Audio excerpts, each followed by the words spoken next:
Olá pessoal, tudo bem com vocês? No vídeo de hoje eu vou mostrar para vocês algumas dicas importantes de como fazer o plantio correto de uma árvore. O primeiro passo é você identificar qual é o local que você vai fazer esse plantio, se é na área urbana ou na área rural.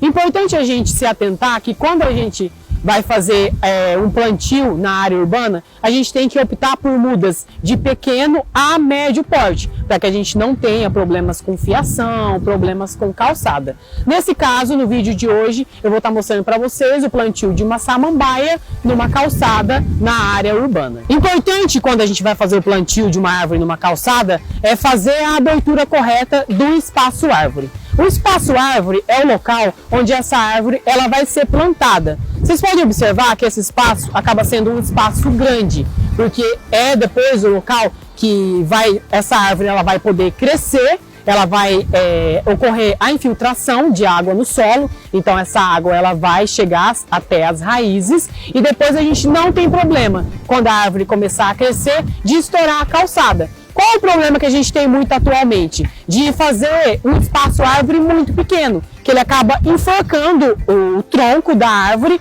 ou sufocando também as raízes. Aí, naturalmente, essas raízes elas começam a subir para a calçada e estouram a calçada à procura de água. Então, por isso que a gente tem que fazer um espaço árvore adequado para que depois possa entrar água dentro dessa raiz no solo e a gente não ter problema depois com a calçada sendo estourada. Normalmente, essas mudas elas vêm ou num saco plástico ou num tubetão que a gente fala.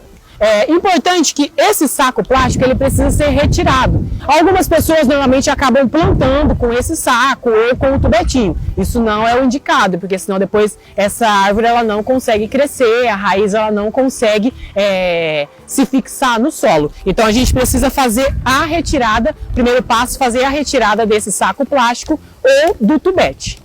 Depois de retirado esse saco plástico, a gente vai colocar essa árvore dentro da cova que a gente abriu. Uma dica importante é que a árvore, o colo da nossa árvore, ela deve ficar o máximo possível próximo à abertura do buraco. Se a gente colocar ela muito funda, depois quando a gente tampar com a terra e colocar a água, ela vai acabar sufocando ou afogando essa muda. Então ela precisa estar o máximo possível próximo ao solo, esse colo aqui.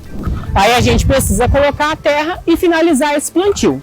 Finalizado o plantio, agora vem a parte do tutoramento, que seria um tutor que a gente coloca para auxiliar o crescimento da planta. Porque senão, como vocês podem ver, o que acontece com ela? Ela fica balançando por conta do vento, corre o risco de quebrar, danificar essa planta. Então, normalmente os tutores que a gente usa são varas de bambu. E que a gente coloca, esse no caso seria o bambu utilizado, a gente coloca ao lado da planta. A gente tem que observar, porque a gente colocou a planta, a gente tem que sempre colocar ao lado dela, onde estava o buraco, a terra, para a gente não correr o risco de cortar a raiz com esse bambu. Depois de colocado esse tutor, o importante é a gente amarrar essa árvore no tutor. Normalmente a gente usa uma fita, um fitilho, para amarrar a árvore nesse bambu. Uma observação importante é que às vezes algumas pessoas acabam usando um enforca-gato. Isso não é o indicado e também não é o indicado a gente apertar muito o tronco da árvore, porque depois ela vai começar a crescer e corre o perigo de enforcar ela e prejudicar o crescimento da árvore. Então esse fitilho normalmente ele é bem indicado e a gente sempre tem que estar olhando e trocando esse fitilho para a árvore poder crescer e se desenvolver. Uma dica importante é a gente amarrar esse fitilho em formato de 8, um 8 deitado. Você deixa um espaço aqui para a árvore poder crescer e você amarra depois no bambu. Aí, como vocês podem observar, depois de feito esse 8, sobra um espaço para o tronco da árvore poder se desenvolver. Bom, pessoal, é isso o vídeo de hoje. São dicas simples, mas que são extremamente importantes para o crescimento e desenvolvimento correto de uma árvore. Muito obrigado!